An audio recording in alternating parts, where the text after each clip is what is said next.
아멘. 기도합니다. 하나님 감사합니다. 오늘도 주 앞에 나와 우리 모두가 예배합니다. 이 예배가 우리 주님께서 기뻐받는 예배가 되길 원합니다. 아버지 하나님, 우리 모두가 이 예배를 통해서 나는 죽고 예수로 살아감으로 말미암아 헌신도 찬송도 기쁨으로 하는, 감사함으로 하는 우리 참빛가족들이 되게 하여 주시옵소서. 오늘 또 예배할 때 우리의 마음이 집중되어지길 원합니다. 언제나 예수님께 집중되고 나를 창조하시고 구원하신 하나님을 찬양하며 하나님의 뜻을, 우리 주님의 뜻을 바르게 깨달을 수 있는 은혜를 허락해 주시옵소서.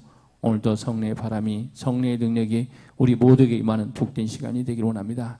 이 세상의 가을바람도 이렇게 시원하고 우리를 만족케 하는데 성령의 바람이 우리에게 임함으로 말미암아 우리 모두가 진정으로 감사가 넘치게 하시고 감격이 넘치는 복된 시간 되게 하여 주시옵소서. 예배의 첫 시간부터 마지막 시간까지 우리를 창조하시고 우리를 구원하신, 찬양받기에 경배받기에 합당하신 우리 주님께서 홀로 영광받는 복된 예배가 될 줄 믿고 이 모든 말씀 우리 주 예수님의 이름으로 기도합니다. 아멘. 12를 택하사라는 제목으로 하나님 말씀 전하도록 하겠습니다. 병원에 가면 또 가장 싫어하는 숫자가 뭐냐 하면 4자죠. 그래서 엘리베이터에 가면 뭐가 없어요? 4자가 없고 F라고 쓰여 있습니다. 그렇죠. 그러는 것처럼 이제 4자, 숫자에 대한 어떤 것들이 또 생각나게 하죠. 그래서 우리는 보면 3자는 또 좋아하는 경우가 많죠. 삼일째 하나님이다. 또 우리나라 사람들은 뭘 해도 뭐라고 합니까? 3세판, 가위바위보도 지면, 처음에 지면 몇 판 한다고요? 3세판 이렇게 이야기를 해요. 그래도 축구나 이런 것들도 보면 3세트까지 하는 경우가 많이 있죠. 그래서 3자에 대한 이야기 있습니다. 그리고 중국에 보면, 중국은 8자인가요? 6자인가 모르겠는데 8자를 가장 좋아하는 것 같습니다. 그렇죠. 오늘 하필이면 제가 물어보려고 그랬는데 우리 중국 가족들이 다 모든 현상을 초래했네요. 그래서 우리가 이제 8자, 또 우리 또 이제 신앙인들은 또 7자를 좋아하는 경우가 많이 있습니다. 왜 그러냐면 3이 땅의 숫자와 하늘의 숫자 해가지고 땅의 숫자 동서남북 해가지고 4, 그리고 난 다음에 삼일체 하나님, 성부, 성자, 성령, 하나님. 우리의 신앙 고백을 할 때 이 삼일체 하나님에 대해서 바르게 고백되지 않으면 뭐가 되어지냐면 이제 이단으로 정죄받는 경우가 많이 있죠. 그래서 우리를 창조하신 하나님, 또 우리를 뭐하고요? 구속하신 우리 예수님, 또 우리에게 또 은혜를 베풀어 주시는 성령 하나님 역사, 성령 하나님 역사로 말미암아 저와 여러분들이 예수를 믿는 이런 놀라운 역사가 일어나지 않습니까? 이 땅에 교회를 탄생하게 한 것도 누구다고 이야기합니까? 성령 하나님이시다고 이야기를 하죠. 그만큼 이 시대는 또 성령 시대다 이렇게 이야기를 합니다. 그래 7자에 대한 개념 있고, 그런데 제자에 대한 이야기를 할 때 구약 성경에서부터 일관되게 이제 제자의 숫자는 이제 몇 명으로 정하는 경우가 많이 있냐면 12명으로 정한 경우가 많이 있습니다. 그렇기 때문에 야곱도 이제 그 제자를 이제 야곱의 12지파 이런 이야기를 하게 되죠. 그런데 창세기에 오면 너무 재밌는 이야기가 있습니다. 무슨 이야기가 벌어지냐면 12이 안 되니까 야곱이 누구의 아들을요? 요셉의 아들, 이제 2명을 자기 아들로 삼게 됩니다. 그래서 에브라임과 므낫세가 누구의 아들로 입적되어지는 경우를 초래해요? 야곱의 아들이 됩니다. 그래서 이스라엘은 항상 12지파가 되었을 때 완성체처럼 보입니다. 그래서 이스라엘 대표는 항상 이스라엘의 무슨 지파라 이야기하는 거예요? 12지파 이렇게 이야기를 해요. 그래서 민수기나 이런 성경을 보게 되면 이스라엘 12지파에 대한 이야기가 쭉 나오게 되죠. 그러므로 말미암아 우리 성도를 갖게 알았습니다. 12지파라는 것은 야곱의 아들, 또 12지파에 대한 이야기가 쭉 나온다는 거죠. 그래서 구약 12지파는 하나님의 백성 전체를 상징한다 이렇게 이야기를 해요. 그래서 그러므로 말미암아 무슨 일이 벌이냐면 예수님도 이제 의도적으로 뭘 하냐면 12명을 택합니다. 그래서 그중에 누구로 돼 있냐면 쭉정이도 있죠. 쭉정이가 누구다 이야기하는 거예요? 가롯 유다다. 그런데 구약도 재밌게 연결됩니다. 쭉정이 지파가 있게 되는데 그 지파가 무슨 지파다 하는 게 연결되죠? 단지파다 이렇게 이야기를 해요. 그래서 또 일부 이제 성경을 알다가 이제 잘못 알았던 사람들이 어떻게 하냐면 단지파가 이사 와가지고 우리가 이제 단군이 되었다고 이렇게 이야기를 해요. 이런 것들은 절대 믿으면 안 됩니다. 그런데 빠지면 안 됩니다. 교육사님 알겠어요? 그래서 우리나라에 단군이 왔다. 그래서 단지파가 우리나라 왔다. 그건 사단지파예요. 그렇기 때문에 그걸 이제 따라도 안 되고 그걸 신뢰도 안 돼요. 우리는 철저하게 뭐냐 이렇게 이야기를 하면 이스라엘 12지파에 대한 이야기, 이런 이야기를 하시면서 저와 여러분 모두가 다 예수님도 뭐 이제 구약에서도 무슨 지파요? 12지파에 대한 이야기. 그런데 예수님께서도 이제 12명의 제자를 선택하십니다. 그래서 가룟 유다가 있게 되는데 그 가룟 유다가 쭉정이와 같아요. 구약으로 말하면 어느 지파와 연결되어 단지파와 연결되지는 모습을 갖게 되죠. 그런데 이 11명으로 되면 충분도 할 텐데 이제 가룟 유다가 이제 죽게 되니까 이게 무슨 일이 벌이냐면 사도행전 1장에서 이제 공동체에서 예수님 공동체에서 누구를 뽑아요? 마띠아를 뽑아서 12명을 채우게 됩니다. 그래서 이제 제자들에 대한 이야기를 할 때 12개의 지파가 돼야만이 뭐냐면 새로운 이스라엘이 되었다고 이야기를 해요. 그래서 오늘 예수님도 몇 명의 제자를 선택하더라는 거예요? 12명의 제자를 선택하더라 이렇게 이야기하죠. 그런데 그 12명의 제자가 뭐가 되었냐 이렇게 하면 사도가 되었다. 그래서 12사도가 되었다는 것을 우리가 이야기하지 않습니까? 즉 사도라는 것은 예수님과 함께 했던 사람, 또 예수님과 함께 이제 사역을 했고 예수님과 함께 이제 배웠던 사람들을 사도다 이렇게 이야기를 하죠. 그래서 사도라는 말은 다름이 아니라 예수님께 배우고 뭐한 사람들요? 파송받은 사람. 그래서 저와 여러분들도 이제 파송받게 되면 이 사도적 사명을 감당하는 인생이 된다는 걸 알게 될 것입니다. 그런데 이제 예수님께서 이제 12를 택했단 말은 그들이 뭐가 되었다 이야기하는 거예요? 리더가 되었다고 이야기를 합니다. 그러니까 12지파를 선택해서 또 이제 12명의 제자를 택해서 그들로 하여금 이제 뭐 하냐면 주님의 사역을 감당하게 하는 하나의 리더로 세웠다는 거예요. 그런데 리더로 세우는데 그 12명의 제자, 12명의 사도가 하나님 앞에 신실하게 사명을 감당함으로 말미암아 이 땅에 교회가 탄생하게 되었고 또 주님의 뜻을 이 땅에 이뤄가는 신실한 뭐가 되었다는 거죠? 제자들이 되었다는 거죠. 그러므로 말미암아 우리 예수님께서 12를 택해서 그들로 리더로 삼았다. 그런데 우리가 리더다 이렇게 이야기했을 때 존 맥스웰이라는 분이 계시는데 리더십에 대한 이야기를 할 때 이번의 이야기를 빼어놓지 않고 해요. 그리고 이분이 이제 목사님이신데 작은 교회를 개척해서 하다가 무슨 일이 벌이냐면 이 리더십으로 말미암아 어제 교회가 부흥되었고 또 이 영향력으로 말미암아 미국의 많은 목사님들이 이분의 리더십을 배워서 또 물론 성령께서 역사하셨겠죠. 그래서 교회의 부흥의 역사가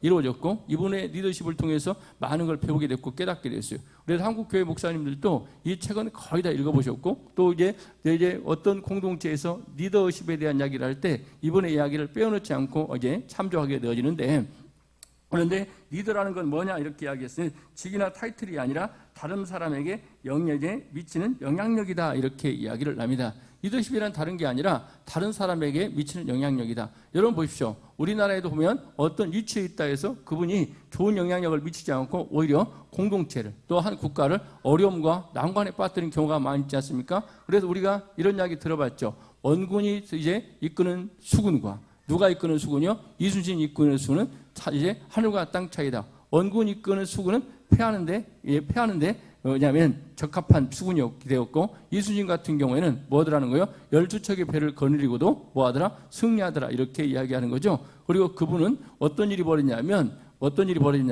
알고 있지 않습니까? 배구중국을 함에도 말미암아 엄청난 영향력을 끼쳤어요. 그래서 어떤 타이틀이나 직위가 아니라 뭐라는 사실을 알 수 있어요?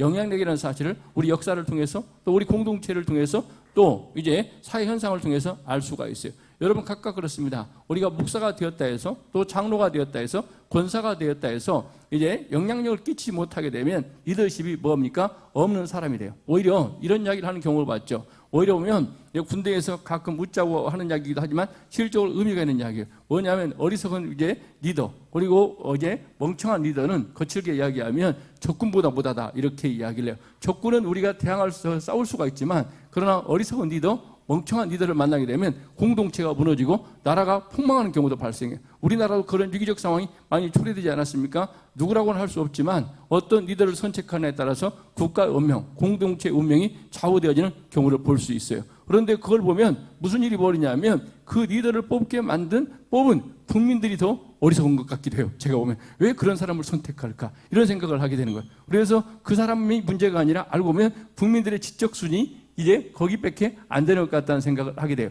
그런데 우리가 신앙적으로 보면 우리는 우연은 없어요. 왜 그렇죠? 이 땅의 교회들이, 이 땅의 하나님의 백성들이 뭐 하더라는 거예요? 영적으로 깨어있지 않으면 놀랍게도 무슨 일이 벌이냐면 그런 리더를 선택하게 만들어서 공동체를 심판하게도 징계하는 경우가 많이 있어요. 이스라엘 백성들이 하나님 앞에 순종하지 않고 하나님 말씀을 따르지 않을 때 놀랍게도 무슨 왕을 세우냐면 아스 왕이라든지 므낫세 왕을 세워서 이스라엘을 혼란에 빠뜨리게 되고 오히려 요시야 왕과 같은 경우에는 젊어서 전사하게 만들어요. 그런데 그때 뭐라고 하냐면 하나님께서 내가 요시야 왕을 너무너무 사랑해서 빨리 데려갔다 이렇게 이야기를 해요. 왜? 한마디로 말하면 요시야 왕이 정말 열정을 내어서 이스라엘 백성들을 하여금 하나님께 돌아오라, 하나님께 돌아오라고 이제 절규하다시피 이야기를 해요. 그런데 이스라엘 백성들이 뭐하더라 이야기하는 거예요. 겉으로는 임금님 우리가 하나님 말씀대로 살겠습니다 해놓고 난 다음에 우상을 섬기고 자기 욕망을 채우기에 급급한 삶을 살아요. 그러다 보니까 무슨 일이 벌어졌다는 거예요. 그렇다면 요시야 왕을 이제 데려가고 난 다음에 뭐 했다 이야기하는 거예요.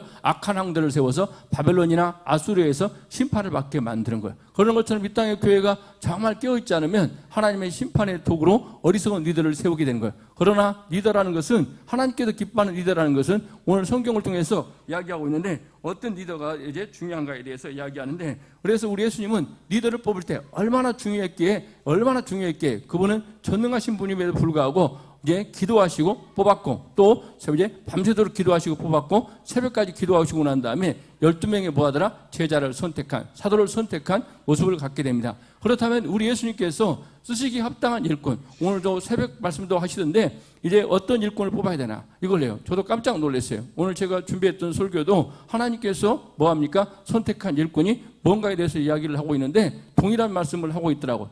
그래서 성령께서 또 역사하시는 그런 현상이 초래된다고 생각을 하는데 오늘 새벽교회 나오신 분은 알 거예요. 무슨 말 하는지. 그래 안 나오신 분들은 오늘 말씀을 통해서 알면 돼요.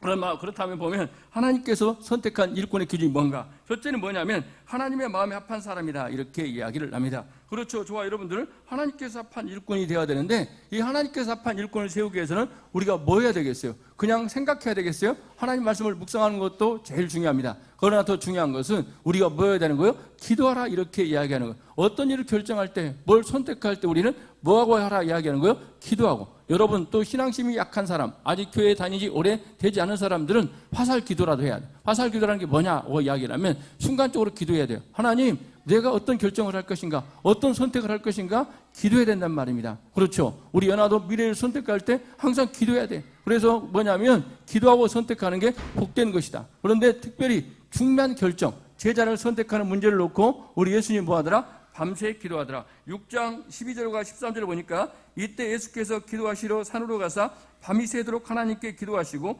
밝음에 그 제자들을 부르사 그 중에 12를 택하여 사도라 칭하였으니 아멘. 12를 택하여 뭘 했다고요? 사도라 칭하였다. 그런데 그 제자를 선택하기 위해서 밤새 기도했다 이렇게 이야기해요. 그래서 저희 교회도 2024년도 이유가 이제 시작되었는데 다음 달부터 이제 다음 주부터 기도해야 돼요. 이제 무슨 기도냐면 2026년도에 세워질 각각 기관의 일꾼들을 놓고 기도해야 돼요. 그렇죠. 기도하지 않고 일꾼을 세우면 공동체가 문제가 생기는 거예요. 그런데 저와 여러분, 우리가 기도하고 또 세워야 될 뿐 아니라 하나님께서는 잘못 세워진 일꾼들은 선별해내요. 뽑아내요. 놀라운 일이 벌어지는 거예요. 우리는 철저하게 뭐 하더라는 거예요? 기도해야 된다는 거예요. 그래서 뭐 할 때요? 일꾼을 세울 때는 기도하고 중요한 결정을 놓고는 뭐 하라 이야기하는 거예요? 기도하라 이렇게 이야기하는 거죠. 그래서 우리 임병철 송련님도 항상 어떤 일 할 때마다 기도해야 되는 거예요. 기도하고 난 다음에 하나님 어떤 일꾼을 선택할까요? 뽑을까요?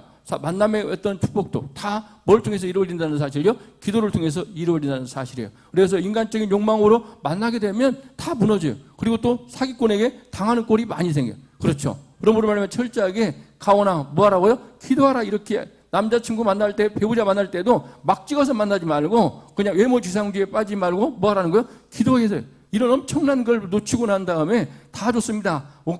그런데 약간 한 가지 부족한 게 있습니다. 뭐래요? 예수를 안 믿는다고. 이런 사람을 선택하면 돼요? 안 돼요? 안 돼요. 가장 중요한 게 뭐더라고? 1순위, 변동될 수 없는 절대적 순위가 뭐라 이야기하는 거예요? 하나님을 믿고 함께 예수님을 믿고 하나님을 찬양하는 사람이 이제 선택의 1순위가 돼야 돼. 오늘 또 뭐 하더라는 거예요? 기도하더라 이렇게 이야기하는 거죠. 그래서 밤새도록 기도했다. 그런데 우리 예수님은 또 새벽에도 기도하시고 밤에도 기도하시는 분이 누구였다고요? 우리 예수님이라는 거죠. 그래서 5장 6절에도 뭐라는 거예요? 이제 5장 16절에도 예수는 물러가서 한적한 곳에 기도하시더라. 그러니까 예수님의 모든 생활의 습관은 뭐 하더라는 거예요? 기도하더라. 그래서 예수님은 겟세마네 동산에서 뭐 하더라? 정말 기도했던 것이 습관이 되지 않은 사람 기도하지 못한다니까요. 여러분 이런 말씀 성경에 있잖아요. 어떤 말씀이 있게 되냐면 예수님이 십자가를 져야 될 상황이 발생했어요. 그렇다면 십자가를 져야 될 상황이라면 우리 같은 경우에는 전화하고 난리가 났겠죠. 오늘 저녁에 나 죽는다고, 내일 죽는다고. 그렇죠. 그런데 그런데 예수님은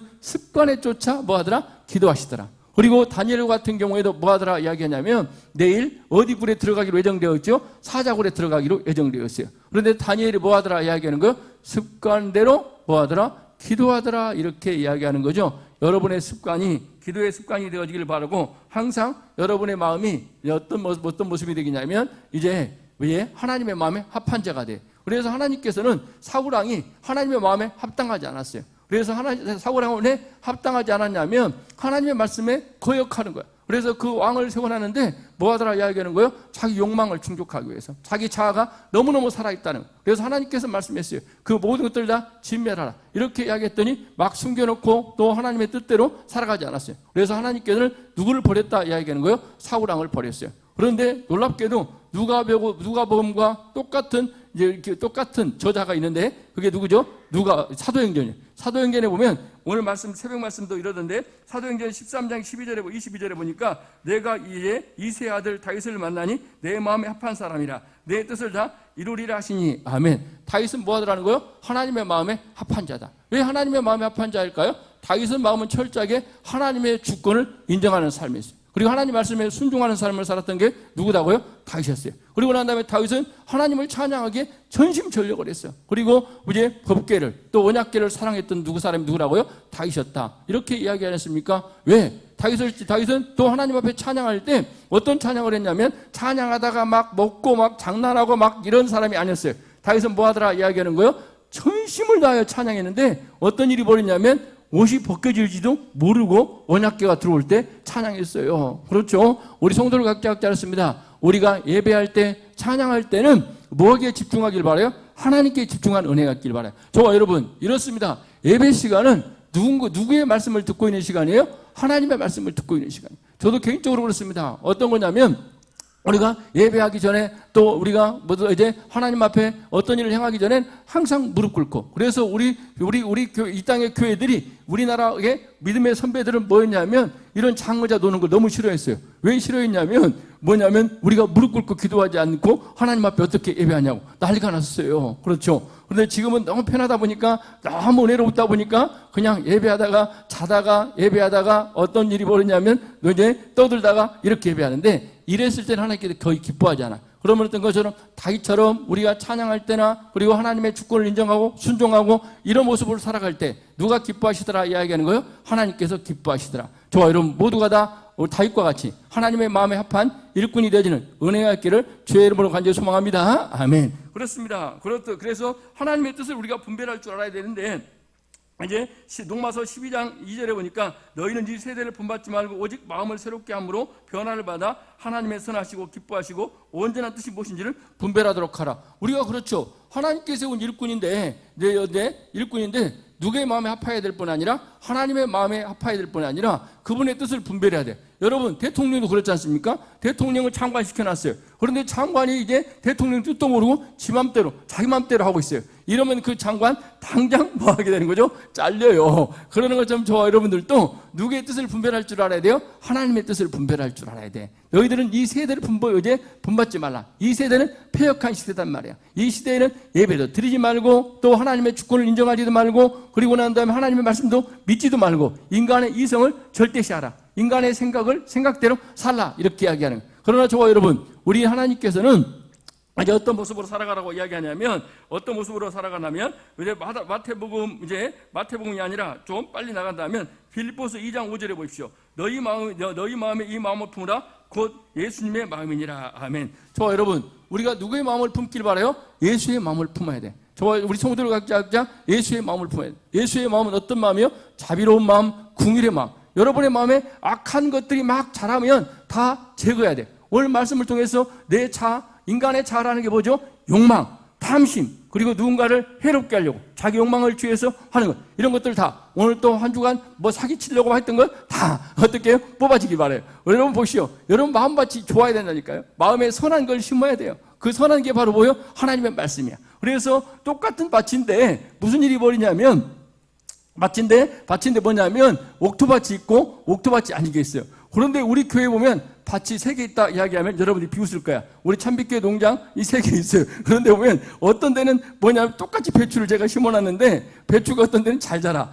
그런데 어떤 데는 뭐냐면 무도 잘 자라. 왜 그렇죠? 똑같이 심었어요. 똑같이 물도 주고 정성을 쏟는데 뭐하더라? 그 작은 곳에서 현상이 나타나. 이 밭에 따라서 이제 잘 자라고 잘 자라지 못하는 게 일어나더라. 그러므로 말미암아 좋아요 여러분, 오늘 또 하나님의 말씀을 전해. 그런데 어떤 사람의 마음에는 비옥한 옥토밭이 되어서 정말 뭐하더라 이야기하는 거요, 정말 영적 성장이 이루어지게 되고 하나님의 뜻대로 살아가는 사람이 돼. 오늘 또 저와 여러분의 마음이 정말 비옥한 옥토가 되어서 여러분의 마음이 자비로운 마음, 여러분의 마음이 영혼을 사랑하는 마음, 이런 마음이 되어지는 은혜 갖길 바랍니다. 아멘. 그래서 우리가 이제 쭉 생략하고 하나만 나간다면, 이제 우리가 에스겔 이제 미가서 6장 8절 이 말씀이 있습니다. 뭐냐면 사람아 주께서 선한 것이 무엇임을 내게 보이셨나니 여호와께 구하는 것은 오직 정의를 행하며 인자를 사랑하며 겸손하게 내 하나님과 함께 행하는 것 아니냐. 그래서 하나님께서 원하는 거 뭐냐면 정의를 행하라, 즉 정도를 걸어가라, 그리고 이야기하고 또 인자를 사랑하며 사람들을 뭐하라는 거예요? 사랑하라, 이렇게 이야기하는 거예요. 그런데 그때 미가 시대 때 무슨 일이 벌이냐면 예배 드린다 이렇게 이야기하면서도 정말 정의도 없고 사기치고 막 엉뚱한 일하고, 그리고 또 뭐도 없더라, 영원에 대한 사랑도 없고, 그리고 또 뭐도 없더라 이야기하는 게 겸손함도 잃어버렸다. 다 교만해가지고 이제 뭐라면 뭐냐면 너의 교만, 이게 그렇죠. 하나님 앞에도 교만하게 되고 사람들 앞에도 교만하게 되고 누군가를 군림하려고 하고 섬기는 마음은 사라질 때 이게 무슨 마음을 없는 거예요? 겸손해지 하나님의 마음에 합한 자가 아니에요. 그래서 정말 하나님의 마음에 합한 자는 겸손한 마음, 그래서 겸손한 자를 들어 쓰시는 하나님이라. 그리고 난 다음에 여러분의 마음이 강팍하면 안 돼. 그래서 여러분의 마음이 화인 맞았다. 그래서 이런 건 안 되죠. 그러므로 말미암아 저와 여러분의 마음이 부드러운 무슨 마음이 되기를 원해요? 살코기와 같은 부드러운 마음이 되기를 원한다는. 그래서 우리 기도해야 돼요. 하나님, 내 마음이 왜 이렇게 강팍한가요? 내 마음이 이렇게 저질스러운가요? 여러분의 마음이 정말 누구의 마음이 본받는 은혜 갖기를 바라요? 예수의 마음을 본받는 은혜 갖기를 바랍니다. 그래서 저와 여러분, 우리의 마음이 이제 구약에서는 이런 이야기가 나와요. 무슨 이야기가 나오냐면 잘 들어요. 졸지 말고. 새벽기도 안 나오는 사람이 졸면 목사님은 새벽기도 나오고 안 졸잖아. 그런데 무슨 일이 벌어져요? 무슨 일이 벌이냐면 이제 구약에서 심장 익수술에 대한 이야기가 나와. 왜 언제 어떤 이야기가 나온다고요? 심장 익수술에 대한 이야기가 나와요. 이제 옛날에는 이 말했을 때 말이 안 된다고 그랬어요. 그런데 지금 이 시대는 심장 익수술이 가능할까요? 안 가능할까요? 가능해요. 그러니까 예수님 이 땅에 오시기 전 몇 년 전이냐면 약 2,500년 전, 2,600년 전이 되겠네요. 600년 전에 심장 익수술에 대한 이야기를 하는 거야. 어떤 심장 익수술이요? 너희처럼 그런 강팍한 심령, 돌짝 받던 심장을 떼어버리고 누구의 심장을 달아라 이야기하는 거예요? 예수의 심장을 달아라 이야기하는. 이게 뭐냐면 에스겔서 이제 36장 26절이에요.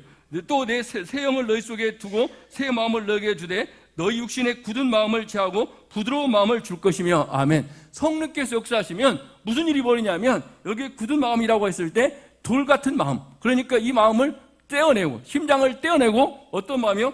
부드러운 마음. 이게 누구의 마음이라는 거예요? 예수의 마음. 그리고 우리가 기도해야 돼요. 하나님, 내 마음이 돌짝 같습니다. 강팍합니다. 그리고 이제 정말 어렵고 힘든 사람을 봐도 눈물이 또 나지 않습니다. 이런 강팍한 마음이 다 재화해지고 누구의 마음을 갖기를 바라요? 예수의 마음을 갖고 예수의 심장으로 바뀌는 은혜 갖기를 주의 이름으로 간절히 소망합니다. 아멘. 우리 모든 성도들 갖게 항상 기도해야 돼요. 하나님, 내 마음이 이렇게 강팍합니다. 내 마음이 이렇게 뭐하더라 이야기요? 완고합니다. 그러므로 말미암아 내 마음이 누구의 마음으로요? 예수의 심장으로 바뀌는 은혜 갖기를 바랍니다. 그래서 주님의 심장, 내가 주님의 마음을 본받기를 원합니다. 우리 찬양하죠. 내가 누구의 마음을 본받기를 원한다고요? 주님의 마음을 본받기를 원한다고. 교목사님, 성육사님한테도 주님의 마음을 본받아가지고 좀 자비를 베푸시기를 바라요. 막 악쓰고 막 소리 지르고 그럴 때마다 저러다가 남편 죽이는 거 아니야 생각 들 때가 있어요.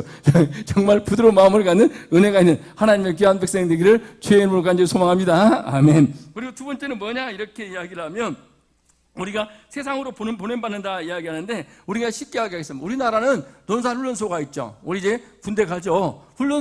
훈련소에서 그들이 머물기 위해서 훈련합니까? 아니죠. 뭐 하기 위해서 훈련하게 되는 거예요? 각각 부대로 가서 쓰임받기 위해서 하게 되는 거예요. 그런 것처럼 우리 모두가 어떤 일이 벌이냐면 내가 주님 앞에 배우고 난 다음에 뭐하라 이야기하는 거예요? 뭐냐면 보냄을 받아야 돼. 우리는 어디로요? 세상으로. 우리가 주일날 우리가 예배하잖아요. 오늘 또 우리가 말씀을 들어요. 그런데 우리는 세상 속에 살아가다 보면 이 세상의 완악한 것들을 배우게 돼. 그런데 주일날 드려서 예배드려서 우리 모든 우리의 마음 강팍한 마음이 그리고 이런 악한 생각들이 무엇으로 말미암아 씻겨야 돼요? 하나님의 말씀으로 성령으로 씻겨서 무엇으로 충만해져야 돼요? 예수로 충만해져야 돼. 주일날은 나는 죽고 누구로 충만해진다고 연하야? 예수로 충만해져야 돼. 이제 연하의 그 부정적인 생각들 없죠. 그런데 나쁜 생각들은 다 성령으로 지워지게 되고 누구의 피로요? 예수의 피로 씻기고 하나님의 말씀으로 정화되어서 내가 누구의 뜻대로 살아가기를 원한다고요? 주님의 뜻대로 살아가기를 원한다고 이제 말씀으로 충만해져서 누구로 충만해지는 거예요? 예수로 충만해져서 우리는 어디로 가더라는 거예요? 세상으로 나가야 돼. 그래서 뭐냐면 6장 12절에 보니까 밝음에 그 제자를 부르사 그들 중 12를 택하사 사도라 칭했다. 사도라 칭했다는 말은 무슨 말이냐면 사도라는 말은 무슨 뜻이냐면 보냄을 받다 이런 뜻이야. 그러므로 말미암아 예수님께 이제 교육받고 예수님의 말씀으로 무장되어서 너희들은 뭐하라? 야, 사도다. 너희들은 어디로 나가라 이야기하는 거예요? 세상으로 나가라 이렇게 이야기하는 거예요. 우리는 세상으로 여러분들이 하나님의 말씀으로 기도하지 않고 성령 충만하지 않으면 여러분 세상으로 나가서 오히려 뭐하더라? 세속화되어져. 세상에 물들은 걸 뭐라고 하죠? 세속화되는. 우리는 세상으로 나가서 우리는 뭐 해야 되는 거예요? 세상을 복음화시켜야 돼. 예수님을 믿지 않은 사람들에게 예수님을 전해서 그들로 하여금 누구를 믿게 하는 거예요? 예수를 믿게 하는 거예요. 그래서 여러분 옆에 가면 누구의 향기가 나야 돼요? 예수의 향기가 나야 돼. 그래서 예수의 향기로 물들이는 은혜가 있는 성도들의 삶을 살아가야 돼. 그래서 우리 성도를 각자 알았습니다.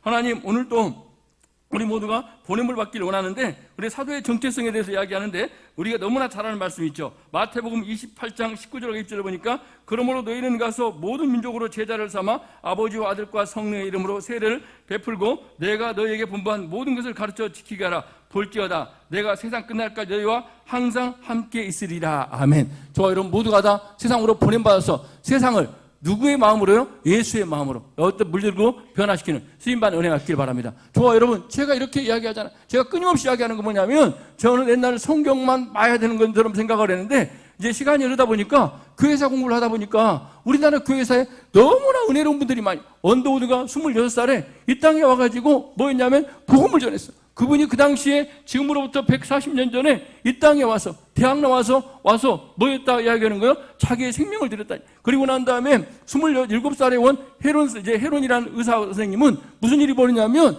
의사였어. 그런데 대학에서 공부를 못해서 오는 게 아니라 수석으로 졸업했어. 그런데 그분이 뭐라고 그랬냐면 하나님 내가 정말 열심히 공부하기를 원합니다. 그래서 내가 의과대학 수석으로 졸업해가지고 모든 사람들이 다 정말 미래가 충만된다. 그랬어요. 그런데 그 사람은 어디 왔다 이야기하는 거예요? 공부하는 이유가 목적이 있었어요. 내가 하나님 조선 땅이라는 곳에 가서 그 미지의 땅 그리고 그 정말 버림받은 땅처럼 보이는 그 나라 우리나라 그러지 않습니까? 그때 지금으로부터 약 140년 전에 1885년에 우리나라는 정말 이제 일본의 식민지가 되기 일보 직전 그리고 열방들이 다 빼앗아 먹기에 바쁜 이제 나봇의 포도원과 같은 나라가 이 땅에 있단 말이에요. 그래서 정말 어둡고 냄새나고 정말 가난과 질병이 찌드는 나라가 바로 어느 나라였다고요? 우리나라였어요. 그래서 우리나라가 얼마나 의료적으로 어려웠는지 그 27살에 왔던 그분이 뭐였다 이야기하는 거예요? 5년간 살다가 소천하셨어요. 왜? 질병에 의해서 죽었어요. 하나님께서 거두어가셨어요. 그런데 제가 말씀드려가는 건 뭐냐면 그분은 배워서 하나님의 말씀을 듣고 난 다음에 정말 결정을 했어요. 어떤 결정을 했어요? 하나님 내가 정말 배우고 내가 잘 이렇게 했던 모든 것들을 익혀서 내가 뭐 하더라는 거예요? 보냄을 받아 한국 땅에 가서 뭘 전하기를 원한다고요? 복음을 전하기를 원한다고 아펜젤러, 언더우드, 홀 이런 사람들 모두가 다 정말 엘리트 중에 엘리트였는데 그들이 뭐 하더라는 거예요? 내가 받은 걸 누리려고 몸부림쳤던 게 아니라 하나님 내가 받았던 모든 것들을 다 정말 어렵고 힘든 사람들에게 뭘 전하는데 쓰임받기를 원한다고요? 예수를 전하는데 쓰임받기를 원한다. 그래서 우리나라의 대학교들 숭실대학교 그리고 난 다음에 우리 이내가 나왔네. 뭐냐면 그래서 정말 신실하잖아. 뭐냐면 이화대 그리고 난 다음에 연세대학교 이런 대학들이 다 선교사들이 세운 대학들이야. 그런데 그 대학들이 정말 하나님 앞에 귀하게 쓰임받고 있고 병원들도 생명을 살리는데 쓰임받고 있잖아요. 그러므로 말미암아 우리 성도를 각자 알았습니다. 어떤 일이 벌이냐면 우리 예수님도 뭐합니까? 하나님께로부터 버림을 받았어. 버림이 아니라 보냄을 받았어. 왜 그렇죠? 세상을 구원하기 위해서 이 땅을 구원하기 위해서 누구를 보내셨어요? 예수님을 보냈어요. 예수님께 이 땅에 오셔서 예수님 자신도 누구를 보낸 거야? 12 제자를 보낸 거야. 그러므로 말미암아 저와 여러분들도 주일날 예배드리고 난 다음에 저와 여러분들이 세상에 나가 승리한 은혜가 있기를 주의 이름으로 간절히 소망합니다. 아멘. 시간이 많이 되었으므로 말미암아 생략하면 좋을 텐데 마지막, 그러나 여러분들은 이제 교회라는 공동체를 통해서 관계 속에서 성장해 나가는, 저와 여러분 그렇습니다. 신앙생활을 하는데 여러분들 보면 마음에 드는 사람이 있어요? 마음에 안 드는 사람이 있어요? 홍사 집사님 옆에 보고 뒤에 한번 보십시오. 마음에 들어요? 안 들어요? 한번 봐요. 안 들죠. 그렇죠. 기분 나쁜 사람 많이 있죠. 그렇죠. 그럼에도 불구하고 이 관계 속에서 우리는 성장해 나간다는 거예요. 여기 서민 집사님 제일 크게 우는데 마음에 안 들어 옆에 있는 사람이 왜 열받아요? 그런데 이런 거를 왜 그러냐면 보십시오. 베드로와 같은 경우에는 정말 부족했어요. 부족했어요. 예수님이 처음 말할 때 뭐라는 거예요? 시몬 갈 때다 이렇게 하겠어. 그런데 너는 장차 뭐가 되리라? 반석이 되리라. 이 공동체를 통해서 성장해 나간다니까. 그리고 난 다음에 큰 소리 막 뻥뻥 치다가 예수님을 3번이나 부인하게 되고 예수님을 저주까지 했던 인생이 바로 누구예요? 베드로란 말이에요. 그런데 예수님께서 다시 기회를 주어서 뭐냐면 제자 중에 제자가 되게 하시고, 또 누가 있다 이야기하는 거예요? 오늘 보니까 마태라는 사람이 있어요.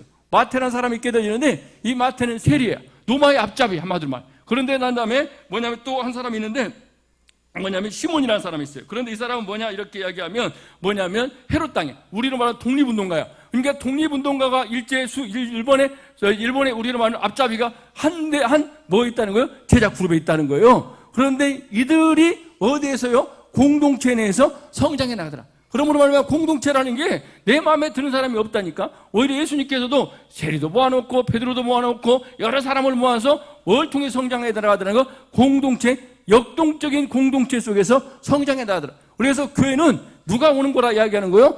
병자들이 온다는 거야. 문제가 있는 사람이 온다니까요. 여러분 병원에 가보십시오. 물론 의사가 치료하긴 하지만 직장 때문에 가지만 다 아픈 사람이 가게 되는 거예요. 우리 그렇죠? 안 아픈 사람은 안 가. 저 같은 경우에는 잘 안 아프니까 금방 때리면 안 되는데 안 가죠. 그런데 아픈 사람들이 다 병원에 가게 되는 거야. 그래서 우리 성도들 각자 그런데 그것에서 치유받아서 우리는 어디로 나가더라는 거예요? 세상에 나가 우리는 무슨 사명을 감당하더라는 거? 빛과 소금의 사명을 감당하더라. 소금이 맛을 잃으면 될까요? 안 될까요? 토지나 될까 안 될까? 안 된다는 거야. 소금은 맛을 내야 되는 거야. 누구의 맛을 내야 되는 거예요? 예수의 맛을 내. 진정으로 하나님의 사랑을, 그리고 예수의 사랑을 전파하는, 맛을 내어지는 삶을 살아가는 저와 여러분이 되기를 주의 이름으로 간절히 소망합니다. 아멘. 기도하고 마치겠습니다. 은혜로운 하나님 감사합니다. 오늘도 하나님 은혜 가운데 함께 예배하게 하신 것 너무나 감사하며 우리 모든 성도들 각자 주님께서 우리를 보내셨습니다. 그러므로 말미암아 세상 가운데 빛과 소금의 사명을 잘 감당하여 주님께서 원하는 삶을 살아가는 하나님의 귀한 일꾼들로 세워주시옵소서. 이 모든 말씀 예수님의 이름으로 기도합니다. 아멘.